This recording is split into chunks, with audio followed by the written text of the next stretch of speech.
ఓం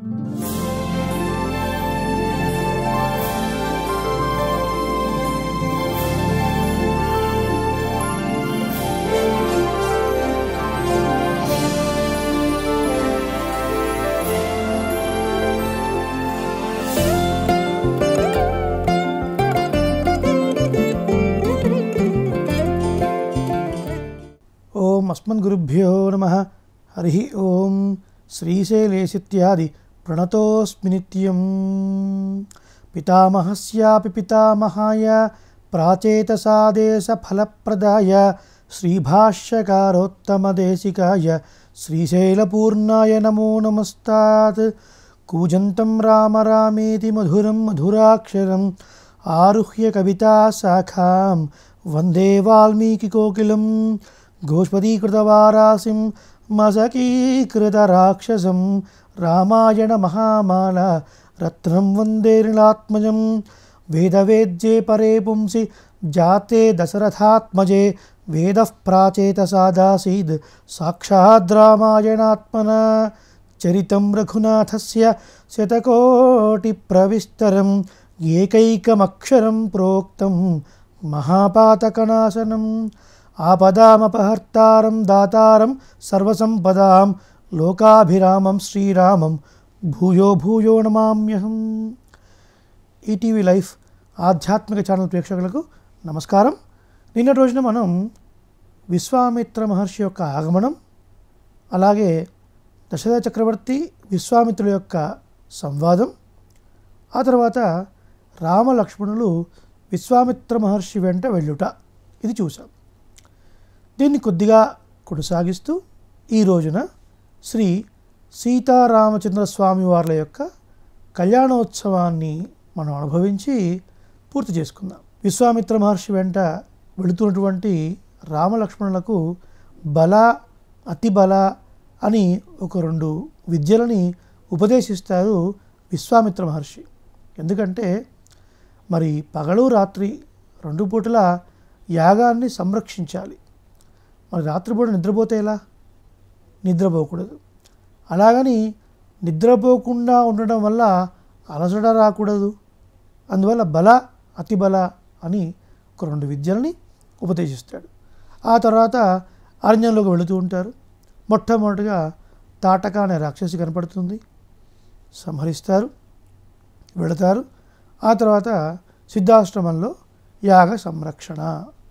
విశ్వామిత్ర మహర్షి అనేక మంది ఋషులతోనూ కూడి యాగాన్ని చేస్తూ ఉండగా కరెక్ట్గా పూర్ణాహుతి సమయంలో ఈ రాక్షసులందరూ వచ్చి మధ్య మాంసాలని ఆ హోమగుండంలో వేస్తూ ఉంటారు.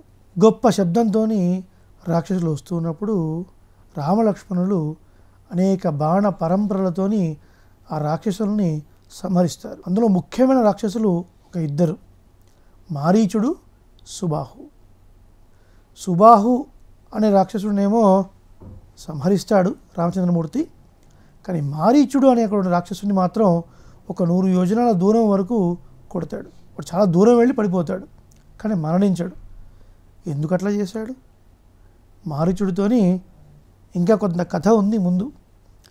ఆ రాక్షసుడే బంగారు లేడి రూపంలో రావాలి, ఇంకా కొంచెం కథ భాగం ఉంది.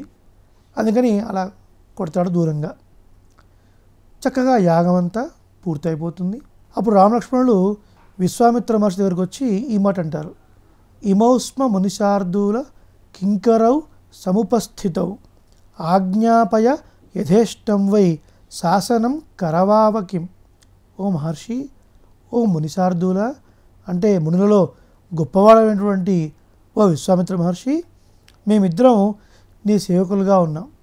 అయ్యా, ఆజ్ఞాపించండి. మీ ఇష్టానికి తగినట్లుగా మేము కార్యము చేయగలము అంటే చూడండి, ఒక ఆచార్య శిష్య సంబంధం కూడా శ్రీరామచంద్రమూర్తి ఎలా ఆచరించి చూపించాడు. మేము చక్రవర్తి కుమారులము అని ఏమాత్రం గర్వం లేకుండా మరుసటి రోజున ఉదయం ఇద్దరు కలిసి వచ్చి ఆ మునికి నమస్కరించి విశ్వామిత్ర మహర్షికి, అయ్యా మీ కింకరులు అంటే ఏంటండి? కైంకర్యం చేసేవారు, సేవ చేసేవారు అని అర్థం. యథేష్ట వినియోగార్హంగా ఉండుట అంటే ఒకసారి మనం ఆచార్యాన్ని సంబోధించామనుకోండి, వారు చెప్పినట్లుగా మనం చేయాలి. అయ్యా మీ మనసులో ఏముందో దాన్ని చెప్పండి, మేము చేస్తాం, మేము మీ కింకరులం, అయ్యా ఆజ్ఞాపించండి అని చేతులు కట్టుకొని మరీ అడిగారు. అలా శిష్యులు ఆచార్యుల పట్ల ఎట్లా ఉండాలి అనే విషయాన్ని శ్రీరాముడు ఆచరించి చూపించారు. యజ్ఞ సంరక్షణ బాగుగా చేసినందుకు విశ్వామిత్ర మహర్షి, అనేక మంది ఋషులు రామలక్ష్మణులను చక్కగా కీర్తించి మంగళాశాసనం చేస్తారు. మరి ఇక్కడితో పూర్తి అయిపోలేదు. విశ్వామిత్ర మహర్షి వచ్చారు అంటే లోక కళ్యాణార్థం ఇప్పుడు అసలైన కథ ప్రారంభం. ఏం చెప్తున్నాడు ఇక్కడ? ఓ రామలక్ష్మణ, మిథిలా నగరంలో జనక చక్రవర్తి అని ఉన్నాడు. ఆయన ఒక ధనుర్యాగాన్ని చేస్తున్నాడు. ఆయన దగ్గర గొప్ప ధనుస్సు ఉంది. నేను వెళుతున్నాను, మీకు ఆసక్తి ఉంటే మీరు కూడా రావచ్చును అంటాడు. చూడండి, పిల్లల్ని మనం ఒక దేవాలయానికి తీసుకుని వెళ్ళాలనుకోండి, టెంపుల్ కంటే వస్తారండి వాళ్ళు? రారు. ఏదో ఒకటి వాళ్ళకి ఇష్టమైనది ఏదో చెప్పాలి కదా. ఆ దేవాలయం పక్కన ఆడుకునేది ఏమైనా వస్తువులు ఉంటే, క్రీడా ప్రాంగణం ఉంటే, లేదా ఐస్ క్రీము, ఏదో ఒకటి వాళ్ళకి ఏది ఇష్టమో అది చెప్తే దాన్ని చూపించి పిల్లలు వస్తారు, దేవాలయం తీసుకుని వెళుతుంటారు. అలాగే వీళ్ళు చక్కటి యవనంలో ఉన్నటువంటి వాళ్ళు ధనుర్విద్య యందు బాగా ఆసక్తి కాబట్టి గొప్ప ధనస్సు ఉంది అంటే వస్తారు. కాబట్టి దీన్ని దృష్టిలో పెట్టుకొని ఇలా ధనుర్యాగం చేస్తున్నాడు జనక చక్రవర్తి. మీకు ఆసక్తి ఉంటే మీరు రండి నాతో పాటు అంటే అలాగే వస్తాం అని వెళ్తారు. అలా అక్కడి నుంచి మిథిలా నగరానికి వెళతారు.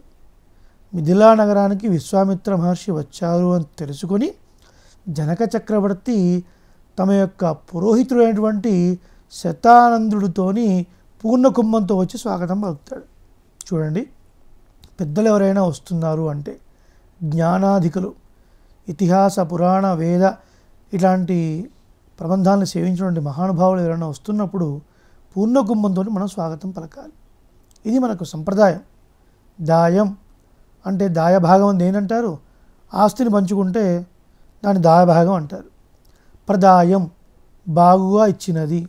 సంప్రదాయం ఇది వేద ఇతిహాస పురాణ పరంగా ఎలా ఒక మనిషి జీవించాలో అటువంటి జీవన విధానాన్ని మన పెద్దలు మనకు అందిస్తే దాన్ని సాంప్రదాయం అని అంటారు. కాబట్టి అలా శతానంద మహర్షిని వెంటబెట్టుకొని జనక చక్రవర్తి విశ్వామిత్ర మహర్షికి స్వాగతం పలకడానికి వచ్చారు. వచ్చి అర్ఘ్యపాద్యాలు సమర్పించారు. ఆ తర్వాత గొప్ప తేజస్సుతో వర్ధిల్లుతున్నటువంటి రామలక్ష్మణుని చూస్తారు. చూసి ఎవరు వీరు అని ఒక్కసారి ఆశ్చర్యంగా చూసి, ఇమౌ కుమారౌ భద్రంతే దేవతుల్య పరాక్రమౌ గజసింహ గతి వీరౌ శార్దూల వృషభోపమౌ. ఆహా, మహర్షి ఎవరండి వీళ్ళు? దేవతలకు కుమారులాగా ఉన్నారు, చక్కటి తేజస్సు కలిగి ఉన్నారు, వీళ్ళకు భద్రమవుగాక, వీళ్ళకు మంగళమవుగాక అని శ్రీరామ లక్ష్మణుని చూసిన వెంటనే జనక చక్రవర్తి వాళ్ళకి మంగళాశాసనం చేశాడు. ఎక్కడ దృష్టి తగులుతుందేమో అని. ఎలా ఉందట? గజసింహ గతి వీరో. వాళ్ళు నడుస్తూ ఉంటే ఆ మద గజం నడుస్తూ ఉంటే ఎంత టీవీగా ఉంటుందో అలా ఒక నడక. శత్రువులని ఆక్రమించేటప్పుడు ఒక నడక. ఏ నడక? సింహ నడిచే నడక. అలాగే కోపంతో ఉన్నప్పుడు నడిచే ఒక నడక. పులి, పెద్ద పులి ఎట్లా నడుస్తుందో అలా ఒక నడక. అలాగే పరాక్రమంతో వీర్యంతో వెళుతున్నప్పుడు శార్దూల గతి, వృషభగతి. వృషభం అంటే ఎద్దు అనమాట. ఇలాంటి 4 రకమైనటువంటి నడక కలిగినటువంటి వారు, అద్భుతమైన తేజస్తున్నటువంటి వారు ఎవరు వీరు? వీరికి మంగళమవుగాక అని చెప్తారు. అప్పుడు విశ్వామిత్ర మహర్షి చెప్తారు, వీళ్ళెవరో ఏంటో చెప్తారు. ఆ తర్వాత శతానందుడు కూడా విశ్వామిత్ర మహర్షి యొక్క అనేక వృత్తాంతాలని రామలక్ష్మణులకు చెప్తారు. అంతేకాదండి, అహల్య శాప వృత్తాంతాన్ని కూడా తెలుసుకుంటాడు శతానందుడు. శతానందుడి యొక్క తల్లే అహల్య. గౌతమ మహర్షి యొక్క శాపవశాత్తు కొన్ని వేల సంవత్సరాలు అక్కడ ధూళిగా పడి ఉంటుంది. విశ్వామిత్ర మహర్షి తీసుకొని వస్తూ ఉండగా ఆ మార్గ మధ్యంలో అక్కడ రామపాదం సోకినంత మాత్రం చేత ఆమె యొక్క శాపం విమోచనం అవుతుంది. ఈ విషయాన్ని కూడా తెలుసుకుంటాడు శతానందుడు. తెలుసుకొని రామలక్ష్మణుని చక్కగా పూజిస్తాడు. ఇప్పుడు ఆ రోజు అక్కడ ఉంటారు. తెల్లవారి సభకు వెళతారు. వెళ్ళిన తర్వాత అప్పుడు విశ్వామిత్ర మహర్షి జనక మహారాజుతో ఈ మాట అంటాడు, ఓ చక్రవర్తి, మీ దగ్గర ధనస్సు ఉంది కదా, చాలా విశేషమైనటువంటి ధనస్సు, శివధనస్సు, దాన్ని చూడాలని ముచ్చటపడుతున్నారు ఈ పిల్లలు అంటే, అప్పుడు జనక మహారాజు అంటాడు, ఏమండి, మహామహానుభావులు, యోధులు, రాజపుంగవులు దాన్ని ఎత్తలేక నడుం పట్టుకొని సిగ్గుతో తల వంచుకొని వెళ్ళిపోయారండి.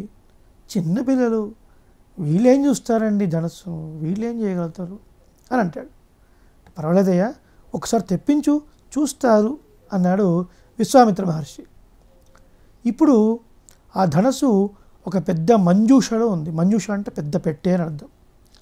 దానికి 8 చక్రాలు ఉన్నాయి. దాన్ని లాక్కొని రావడానికి బాహుబలి లాంటి యోధులు 5,000 మంది, 5,000 మంది మహాబలం కలిగిన వాళ్ళు గట్టిగా లాగితే 8 చక్రాలు గల ఆ పెట్టె కదిలి వచ్చింది. అందులో ధనుస్సు ఉంది. ఏంటండి ఈ వివరణ? 8 చక్రాలు ఏంటి, 5,000 మంది మహాబాహువు లాంటి గొప్పవాళ్ళు ఏంటి అంటే, ఇందులో ఒక తత్వం ఉంది. మనము మొట్టమొదటి భాగంలోనే చెప్పుకున్నాం కదా, ఎన్నో వేదాల్లో చెప్పినటువంటి ఎన్నో గొప్ప రహస్యాల్ని మనకు ఇందులో అందించారు మహర్షి, వాల్మీకి మహర్షి. గొప్ప తత్వం అంతా ఇందులో ఇమిడి ఉంది. శ్రీరామాయణం ఆది కావ్యం, మొట్టమొదటి కావ్యం. ఇందులో పైకి కనిపించే అర్థాలు కొన్ని, లోపల వేదాంత తత్వాలు అద్భుతంగా భాషించే అర్థాలు కొన్ని. ఇప్పుడు ఏమని చెప్పుకున్నాం మనం? 8 చక్రాలు అన్నాం, అంటే అష్టాక్షరీ మహామంత్రం అని అర్థం. 5,000 మంది బాహువులు, గొప్ప బలం కలిగిన వాళ్ళు అనుకున్నాం. ఈ 5,000 మంది, 5 అనే సంఖ్య అర్ధపంచక జ్ఞానాన్ని తెలియజేస్తుంది. అర్ధపంచకం అంటే ఏంటి? మన స్వరూపం ఏమిటి, భగవంతుడి స్వరూపం ఏమిటి, ఆయన్ని పొందడానికి మార్గం ఏంటి, ఆయన్ని పొందే మార్గంలో మనకు కలిగే విరోధులు ఏమిటి, ఆయన్ని పొందితే మనకు కలిగే ఫలం ఏమిటి, ఈ 5టిని అర్ధపంచకము అంటారు. స్వస్వరూప, పరస్వరూప, ఉపాయస్వరూప, విరోధి స్వరూప, ఫలస్వరూప. ఇది సింబాలిక్గా చూపించాడు మహర్షి. తీసుకొని వచ్చాడు, దాన్ని పెట్టని తీసుకొని వచ్చాడు. అప్పుడు విశ్వామిత్ర మహర్షి అన్నాడు, ఓ రామ, పశ్య ధనుహు, దాన్ని చూడవలసినది అన్నాడు. అంటే మన భాషలో చెప్పుకుంటే, మన పిల్లలు అనుకోండి వెళ్ళి చూసి వచ్చేస్తారు. అక్కడ చూడు అంటే అర్థం ఏంటి? అక్కడ చూడు అంటే అంతు చూడటం అర్థం అన్నమాట. అందుకనే రఘువంశంలో పుట్టినటువంటి రామచంద్రుడికి రఘువంశ శ్రేష్ఠుడు, రఘునాథుడు. ఆ రఘు అనే పదానికి అర్థం ఏమిటి అంటే, ఏదైనా ఒకటి ముట్టుకుంటే దాని అంతం చూచువారు అని అర్థం. వెళ్ళాడు. ఈయన వెళుతూ ఉంటేనే ఆ సభలో ఉన్నటువంటి జనక చక్రవర్తి అయితే ఏమిటి, మిగతా ఆ రాజులైతే ఏమిటి, వాళ్ళందరూ కూడా చాలా ఆశ్చర్యంగా చూస్తున్నారు. ఎట్లా చూస్తున్నారు? కళ్ళప్పగించి చూస్తున్నారు. ఏమాత్రం ఒక సెకండ్ మూసినా సరే ఏం జరుగుతుందో అది మిస్ అవ్వకూడదు అని చూస్తున్నారు.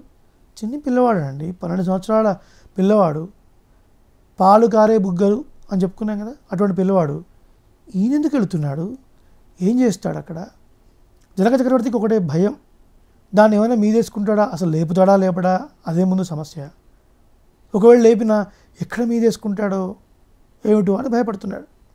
ఈయన వెళ్ళాడు, చూశాడు, ఒక్కసారి ధనుస్సును లేపాడు, వింటి నారిని కట్టాడు. ఇలా లేపుతుంటే ధనుస్సును ఆ సభలో ఉన్న వాళ్ళందరూ కూడా ఇలా వంగిపోతున్నారట. ధనుస్సును ఎట్టయితే వంచుతున్నాడో అలా వీళ్ళందరూ వంగిపోతున్నారు. ఏమవుతుంది అని ఒక ఉత్సుకత. అలాగే తీసుకున్నాడు, వింటి నారిని కట్టాలి అంతే. అలా కడితే, అలా కట్టిన వారికి సీతాదేవినిచ్చి వివాహం చేస్తాను అన్నాడు జనక చక్రవర్తి. ఇవన్నీ రాముడికేం తెలియదు. వీరి గురువు గారు, ఆచార్యులు విశ్వామిత్ర మహర్షి వెళ్ళి చూడు రామా అన్నాడు. ఈయన వెళ్ళాడు. ఈ వెళుతున్న సందర్భంలో సీతాదేవి కూడా ఎంత ఆశ్చర్యంతో, ఉత్సుకత చూస్తూ ఉందన్నమాట. అంతవరకు కూడా వృద్ధులైనటువంటి రాజులందరూ వస్తున్నప్పుడు సీతాదేవి మనసులో ఆనందించింది. నాన్నగారు థ్యాంక్స్ అండి, చాలా గొప్ప పరీక్ష పెట్టారు, వీళ్ళెవరూ లేపలేరు. ఆ సంగతి సీతాదేవి కూడా తెలుసు. ఎవరైనా ఒకళ్ళు లేపితే ఆ వృద్ధరాజును చేసుకోవాల్సి వస్తుంది కదా, కాబట్టి మా నాన్నగారు మంచి పరీక్ష పెట్టారు అనుకుంది. కానీ ఎప్పుడైతే రాముడిని చూచిందో అప్పుడు మా నాన్నగారు ఇంత కఠినమైన పరీక్ష పెట్టారండి, ఎలా లేపుతారండి రాముడు అని అనుకుంది. అసలు రాముడు ఎట్లా చూసిందండి సీతాదేవి? ఈమె అంతఃపురంలో ఉంది, ఈమె చుట్టందరూ కూడా సైరంధ్రిగా స్త్రీలు ఉన్నారు లేదా అంతఃపుర స్త్రీలు ఉన్నారు, అంటే బ్రిటిషియన్స్. అలాగే ఈమెకు సపరలు చేయడానికి అందరూ అంతఃపుర స్త్రీలు ఉన్నారు. ఇప్పుడు నేరుగా రాముడిని చూస్తే కించిత్ సిగ్గు కదండి, అలా ఆడవాళ్ళు నేరుగా చూడకూడదు కదా. కానీ రాముడిని చూడాలి అని ఒక కోరిక. ఏం చేసింది సీతాదేవి? ఈ విషయం మనకు త్యాగరాజ స్వామి యొక్క కీర్తనలో కనపడుతుంది. అద్భుతమైన ఒక రసోక్తి ఇది కూడా. సీతాదేవి తన యొక్క చేతుల్ని కొద్దిగా ముడుచుకుంది, ఇలా సంకోచింపజేసింది. అప్పుడు తన చేతికున్నటువంటి గాజులు, ఆ వలయాలన్నీ కూడా కింద పడిపోవడం ప్రారంభించాయి. అప్పుడు చుట్టూ ఉన్నటువంటి అంతఃపుర స్త్రీలందరూ కూడా అయ్యో సీత గాజులు కింద పడుతున్నాయని అందరూ పరిగెత్తుకుంటూ వచ్చారు. వీళ్ళందరూ కిందికి వంగినప్పుడు అప్పుడు ఓరకంటితో ఒక్కసారి రాముణ్ణి చూసి ఆనందించింది. తళ తళమను ముఖ కళ కలిగిన సీత కులుకుచు ఓర కన్నులను చూచె నేను కన కన రుచిర. ఓ రామ, చూస్తూ చూస్తూ ఉంటే రుచి ఇంకా చూడాలనిపిస్తుంది. రామని సౌందర్యం ఏమిటి, ఎంత గొప్ప సౌందర్యం అండి. ముక్కు చెవులు కోసి పంపించిన శూర్పణఖ వాళ్ళ అన్నయ్యల దగ్గరికి వెళ్ళి ఎవరిని ముక్కు చెవులు కోశారు అంటే ఫలానా వాళ్ళు అని చెప్పకుండా తరుణౌ రూపసంపన్నౌ సుకుమారౌ మహాబలౌ పద్మపత్ర విశాలాక్షౌ చీర కృష్ణాజినాంబరధరౌ అని చెప్పింది. తరుణౌ చక్కటి యవనంలో ఉన్నాడు, రూపసంపన్నులు గలవాళ్ళు, చక్కటి పద్మాల్లాంటి కన్నుల వాళ్ళు అని మెలికలు తిరుగుతూ చెప్పింది. అలా అండి చెప్పేది. మనం ఒక్క మాట అంటేనే ఇంటికి వెళ్ళే వరకు ఒక అష్టోత్తరమో సహస్రనామో చేస్తాం. అంటే ఏంటి? తిట్ల దండకం, తిడుతూ ఉంటాం మనం. అలాంటిది ముక్కు చెవులు కోసి పంపిస్తే వాళ్ళని తిట్టుకుంటూ చెప్పాల్సింది పోయి పొగుడుతూ వాళ్ళ ముందు చెప్తుందండి శూర్పణఖ. అంటే ఎటువంటి వాళ్ళైనా సరే శ్రీరాముడిని చూసి తిట్టలేరు, పొగుడుతారు. అంతెందుకండి, తార వాళ్ళని సంహరించిన తర్వాత ఏడుస్తూ ఉంది తార. చూసి నా భర్తను చంపినవాడు ఎవరు అని ఒక్కసారి చూసింది. కోదండాన్ని పట్టుకొని ఒక చేయితోని, ఒక చేయిని సుగ్రీవుడి పైన వేసి హేళగా నిల్చున్నాడు రామచంద్రమూర్తి. చూసి తన భర్తను చంపిన వాడిని తిట్టాలి అనుకొని పొగిడిందండి. త్వం అప్రమేయశ్చ దురాసదశ్చ, పొగిడింది. నువ్వు అప్రమేయుడు స్వామి అని. మండోదరి కూడా అంతే, 4 శ్లోకాలతోని శ్రీరాముడిని కీర్తించింది. అంత గొప్పటి సౌందర్యం రూపం శ్రీరాముడిది. అలా సీతాదేవి చూసింది. ఈయన వచ్చాడు, ధనస్సును తీసుకున్నాడు, వెంటినారి పెట్టాడు. ఒక్కసారి పెళ పెళ పెళ అని ధనస్సు విరిగిపోయింది. ఆ శబ్దం ఎట్లా ఉందట అంటే కొన్ని వేల కోట్ల పిడుగులు పడితే ఎంత శబ్దం వస్తుందో అంత శబ్దం వచ్చింది. ఆ ధనస్సు విరిగిపోయిన తర్వాత ఆ సభలో ఉన్న వాళ్ళందరూ కూడా మూర్ఛిల్లిపోయారు. ఒక విశ్వామిత్రుడు, రామలక్ష్మణుడు, జనక చక్రవర్తి, శతానందుడు, వీళ్ళు తప్ప మిగతా వాళ్ళంతా కూడా మూర్ఛిల్లిపోయారు. ఒక్కసారి అందరూ నిశ్చేష్టులయ్యారు, స్టాచ్యూ లాగా అయిపోయారు. కొంతసేపటికి తేరుకొని వెంటనే జనక చక్రవర్తికి ఒకటే ఆనందం ఆనందం ఆనందం. ఇన్నాళ్ళకి మా కుమార్తెకు భర్త దొరికాడు అని చాలా ఆనందించాడు. ఆనందించి సీతాదేవిని పిలిపించి ఆ మాలను వేయమన్నప్పుడు రాముడు అన్నాడు, ఇవన్నీ నాకు తెలియదు, మా ఆచార్యులు చెప్పారు, ధనస్సుని చూశాను అంతే, విరిచాను అంతే తప్ప ఈ కళ్యాణం గురించి మా నాన్నగారితోని మీరు సంప్రదించండి అన్నాడు. ఇది కదా లక్షణం, పెద్దల్ని అడగాలి, పెద్దల సమ్మతితోని వివాహం చేసుకోవాలి. అప్పుడు విశ్వామిత్ర మహర్షి జనక చక్రవర్తికి చెప్పాడు. అప్పుడు వేగంగా పరిగెత్తగలిగినటువంటి గుర్రాలు కల రథాల్ని అధిరోహించి కొంతమంది అయోధ్యకు వెళ్ళారు. వెళ్ళి ఈ విషయ వృత్తాంతానంతా కూడా చక్రవర్తికి తెలిపారు. అప్పుడు దశరథుడు కూడా చాలా ఆనందించాడు. ఓ వశిష్ఠ మహర్షి, ఆ రోజున మీరన్న మాట నాకు ఇప్పుడు అర్థమైంది. విశ్వామిత్ర మహర్షి వచ్చాడు అంటే లోక కళ్యాణార్థమే వచ్చాడు, చక్కటి శుభవార్తను తీసుకొని వచ్చారు, అందరూ పదండి అని అందరూ వస్తారు. ఆ సమయంలోనే విశ్వామిత్ర మహర్షి జనక చక్రవర్తికి ఒక మాట చెప్తాడు. ఏమయ్యా, 2 కుమారులు ఇక్కడ ఉన్నారు, నీకు సీతాదేవి ఉంది, ఊర్మిళ ఉంది, వీళ్ళిద్దరినిచ్చి వీళ్ళ వివాహంతో పాటుగా ఇంకొక మాట కూడా నీకు చెప్తాను, వినవలసినది అంటాడు. అప్పుడు జనకుడు అయ్యా సెలవేయండి అన్నప్పుడు చెప్తాడు, నీ యొక్క తమ్ముడు ఉన్నాడే కుశధ్వజుడు, ఆయనకు కూడా 2 కుమారులు ఉన్నారు, మరి దశరథుడు కూడా ఇంకొక ఇద్దరు కుమారుడు ఉన్నారయ్యా, భరతుడు శత్రుఘ్నుడు అని. వాళ్ళతో కూడా ఇప్పుడు ఎట్లాగో వస్తున్నాడు కళ్యాణోత్సవానికి. మరి వాళ్ళని కూడా పిలిపిస్తే వాళ్ళు నచ్చితే ఈ నలుగురిని ఆ నలుగురికి ఇచ్చి వివాహం చేద్దాం. మీ యొక్క వంశము వాళ్ళ యొక్క వంశము చాలా గొప్ప తేజస్సును కలిగినటువంటి వంశాలు. ఈ ఇద్దరి వంశంలో ఈ కన్యాదాన కార్యక్రమం జరిగితే లోక కళ్యాణం అవుతుంది అని చెప్పినప్పుడు వెంటనే తన తమ్ముడిని కూడా పిలిపిస్తాడు. జనక చక్రవర్తి, కుశధ్వజుడు అని తమ్ముడి పేరు. ఆయనకి ఇద్దరు కుమార్తెలు, మాండవి, శృతకీర్తి. పిలిపిస్తారు. అందరూ వచ్చారు. చక్కగా ఒక ముహూర్తాన్ని నిర్ణయించారు. పంగుణోత్తరం అంటారు. ఉత్తర పల్గుని నక్షత్రం, పాల్గొన మాసంలో పల్గుని నక్షత్రంలో వివాహానికి వీళ్ళకి ఏర్పాటు చేస్తారు.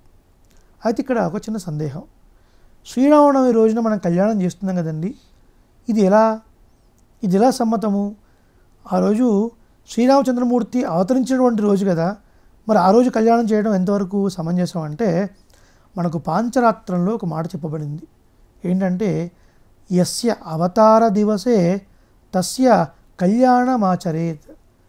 ఏ రోజునైతే, ఏ నక్షత్రంలో అయితే పరమాత్మ అవతారం తీసుకున్నాడో ఆ రోజునే కళ్యాణం చేయవలను అని పాంచరాత్రంలో సంహితలో చెప్పబడింది. అసలు పరమాత్మ ఎందుకు వస్తున్నాడండి? పరిత్రాణాయ సాధూనాం వినాశాయ చ దుష్కృతాం ధర్మ సంస్థాపనార్థాయ సంభవామి యుగే యుగే. పరమాత్మను విడిచి అమ్మవారు ఎప్పుడూ ఉండదు. ఏదో మనకు అర్థం కావడం కోసం కొంత ఆయా యుగాల్లో అలా పరమాత్మ కళ్యాణం చేసుకున్నట్టుగా కనబడుతుంది తప్ప ఆయన్ని విడిచి ఆమె ఉండదు, ఆమెను విడిచి ఆయన ఉండడు. ఎలాగైతే సూర్యుడిని విడిచి సూర్యకాంతి ఉండదో, ఎలాగైతే పుష్పాన్ని విడిచి పరిమళం ఉండదో, అలా పరమాత్మని విడిచి మహాలక్ష్మి ఉండనే ఉండదు. మరి మహాలక్ష్మి యొక్క అవతారమే సీతాదేవి. భూదేవి అయినా కూడా మహాలక్ష్మి అంశే కదండి. అలాగే నారాయణ యొక్క అవతారమే శ్రీరామచంద్రమూర్తి. కాబట్టి అవతరించిన రోజునే కళ్యాణం చేయటం మనకు పరిపాటి. కళ్యాణము అంటే ఏమిటి? కళయతి ఇది కళ్యాణ, మంగళములను చేకూర్చున్నది కళ్యాణం కదా. ఏ కళ్యాణాన్ని అయితే మనం తిలకిస్తామో ఆ కళ్యాణంలో పాల్గొనడం వల్ల మనకు అమంగళములు, చెడు తొలగిపోయి మంగళం అంటే మంచి కలుగుతుంది. అందుకని కళ్యాణోత్సవంలో పాల్గొనాలి అని చెప్తాం. అందుకే శ్రీరామనవమి రోజున ఆకాశవంత పందిళ్ళు వేసి అద్భుతంగా కళ్యాణోత్సవం చేస్తూ ఉంటారు. సరే, ఆ ముహూర్తాన్ని నిర్ణయిస్తారు. నిర్ణయించిన ముహూర్తానికి చక్కగా సీతాదేవిని శ్రీరామచంద్రమూర్తికి, ఊర్మిళను లక్ష్మణస్వామికి, అలాగే మాండవిని భరతుడికి, శృతకీర్తిని శత్రుఘ్నుడికి ఇచ్చి వివాహం చేస్తారు.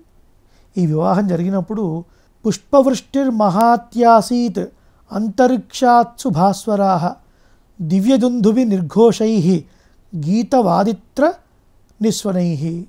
అద్భుతంగా ఆకాశం నుంచి దేవతలందరూ కూడా పుష్పవృష్టి కురిపించారట.